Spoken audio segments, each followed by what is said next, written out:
Hello everyone, welcome to Learners Insight. It's Rahul Bangwal. Hope you are doing well. I'm good too. This is a video tutorial, and in this video we will learn about nouns gender. Okay, gender refers to the division of noun into masculine, feminine and neuter. Means the noun is divided into masculine, feminine and neuter on basis of something and that something is gender. Hindi में समझिए कि एक classification है noun का जिसमें noun को masculine, feminine और neuter में डिवाइड किया गया है और ये डिवीजन जेंडर के आधार पर है। और सबसे पहले इसमें है masculine. Masculine nouns are words for men and boys, men and boys के लिए, and male animals and birds के लिए जो वर्ड्स हैं वो मैस्कुलिन नाउन्स होते हैं।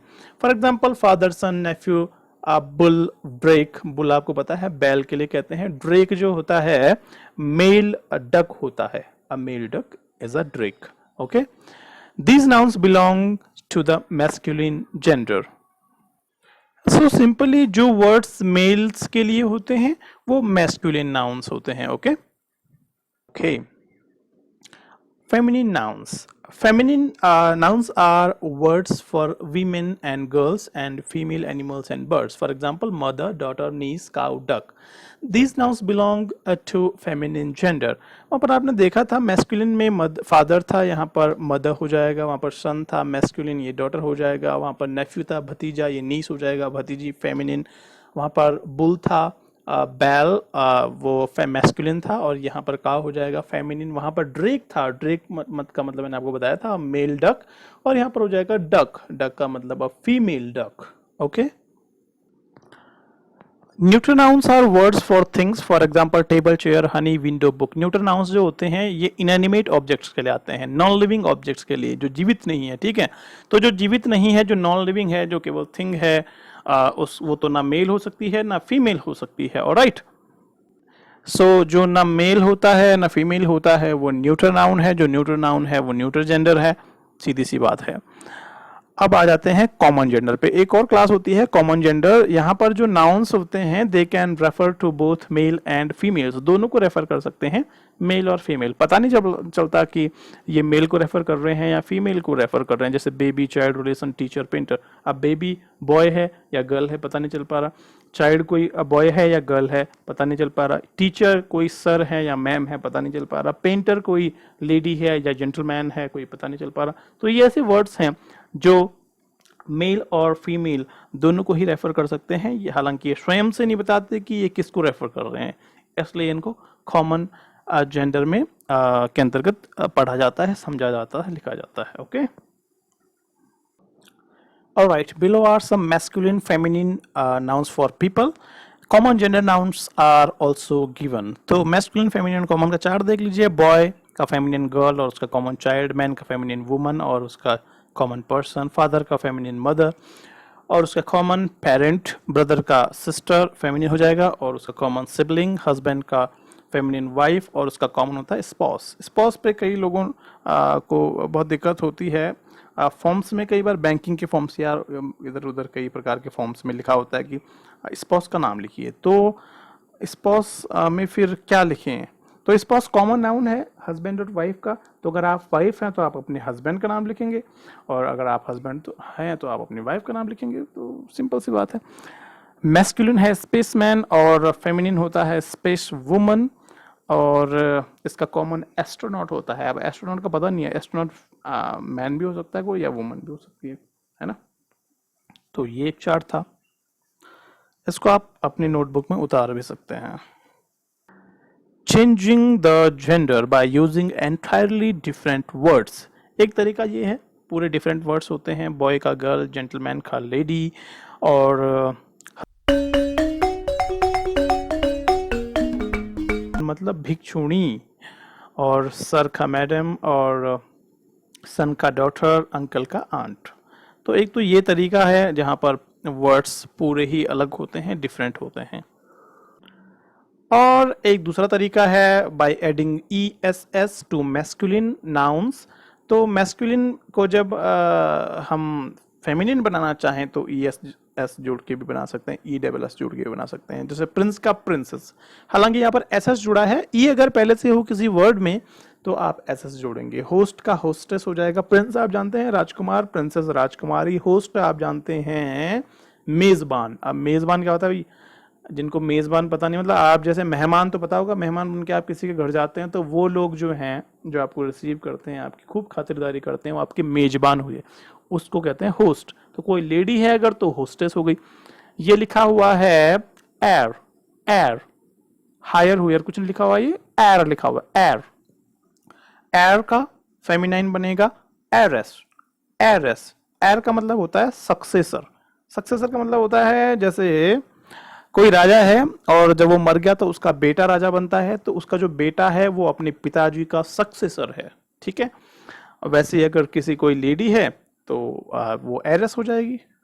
पोइट का पोइटेस, पोइट आप जानते हैं कवि, और पोइटेस होता है लेडी कवि मतलब कवियत्री। सेफर्ड, सेफर्ड जो वो करता है ना, भेड़ें चराता है, सेफर्ड। और अगर कोई लड़की है तो वो हो जाएगी सेफर्डस, सेफर्डस, सेफर्डस, ठीक है। प्रोनाउंसिएशन पर भी जरा ध्यान दीजिएगा। तो दूसरा तरीका ये है।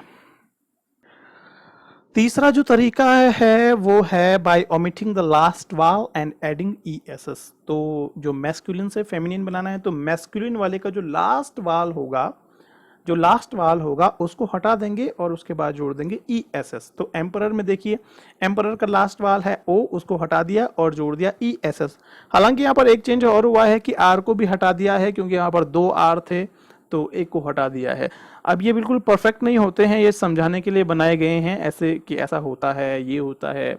इंग्लिश में तो जगह जगह फिर एक्सेप्शंस आपको मिल जाएंगे, है ना, लेकिन मोटे तौर पर आप इसको ऐसे समझेंगे तो भी कोई समस्या नहीं है। एक्टर का देखिए, ओ हटा दिया है तो एक्ट्रेस, ये परफेक्ट है। हंटर का ई हटा दिया है, हंट्रेस। वेटर का ई हटा दिया है, लास्ट के हटाने हैं, लास्ट के वाल, ओ ई ई। वेटर का ई हटा दिया है तो वेट्रेस, कोई दिक्कत परेशानी नहीं है, ठीक है। ओके, चौथा जो तरीका है वो मिसलेनियस है, मतलब इसमें कोई स्पेसिफिक रूल नहीं है। मैस्कुलिन है ब्राइड ग्रूम, फेमिनिन ब्राइड हो जाएगा। ब्राइड ग्रूम का मतलब होता है दूल्हा, ब्राइड का मतलब दुल्हन। हीरो, हीरोइन, लाड, लास। लाड का मतलब होता है कोई यंग बॉय, सॉरी कोई यंग मैन और कोई लड़का बॉय। और लास का मतलब होता है कोई गर्ल और कोई यंग लेडी, दोनों में से कोई भी। तो ये, और मिस्टर का मिस हो जाएगा। विलेन जो होता है, आपने देखा है ना विलेन को, विलेन मूवीज में जो विलेन होते हैं अगर वो लेडी है तो वैम्प कहा जाएगा उसको। और विडोवर का मतलब होता है विधुर। विधुर का मतलब ऐसा व्यक्ति जिसकी पत्नी का देहांत हो गया हो। और विडो का मतलब विधवा, ऐसी कोई लेडी जिनके पति का देहांत हो गया हो। तो विडोवर और विडो। ओके, एक और तरीका है रिप्लेसिंग अ वर्ड, जिसमें हम मैस्कुलिन के किसी वर्ड को रिप्लेस कर देते हैं और उसको फेमिनिन बना देते हैं। कैसे? ब्रदर इन लॉ में ब्रदर को रिप्लेस कर दिया और वहां पे डाल दिया सिस्टर, तो हो जाएगा सिस्टर इन लॉ, फेमिनिन हो गया। Manservant, maidservant, godson, goddaughter, grandfather, grandmother, यहाँ पर फादर को रिप्लेस किया है मदर से। लैंडलॉर्ड, लैंडलेडी, यहाँ पे लॉर्ड को रिप्लेस किया है लेडी से। Washerman, washer woman. ओके, तो एक तरीका ये भी है। ओके, एनिमल्स के नेम्स की जब हम बात करें तो वो मेल और फीमेल या मैस्कुलिन और फेमिनिन कैसे लिखे जाते हैं, तो इनके तीन होते हैं नेम्स। एक जनरल टर्म होता है, एक जनरल वर्ड होता है, और एक मैस्कुलिन के लिए होता है और एक फेमिनिन के लिए होता है। तो देखिए आप जनरल क्या है, जो एनिमल के नीचे लिखे हुए हैं वो सारे जनरल हैं। मैस्कुलिन के नीचे तो मैस्कुलिन मेल के लिए और फेमिनिन के नीचे फीमेल के लिए। कैटल का जो मैस्कुलिन है वो बुल है, फेमिनिन काउ है। चिकन का कॉक है, हैन है। डॉग का मैस्कुलिन भी डॉग ही है। तो जो जनरल टर्म्स होते हैं वही, जो जनरल वर्ड्स होते हैं वही मैस्कुलिन में भी यूज हो सकते हैं कई बार। इसका फेमिनिन बिच है। डक का जो मैस्कुलिन है वो ड्रेक होता है और उसका जो फेमिनिन होता है वो डक ही होता है। तो कई बार जो जनरल टर्म होता है वो फेमिनिन के लिए भी यूज होता है। फॉक्स का यहाँ पर सेम है, मैस्कुलिन के लिए फॉक्स, और जो फेमिनिन के लिए है वो है विक्सन। Okay, vixen, vixen. और हॉर्स का जो मैस्कुलिन के लिए स्ट्रेलियन बोलते हैं, और मैर होता है उसके लिए फेमिनिन के लिए।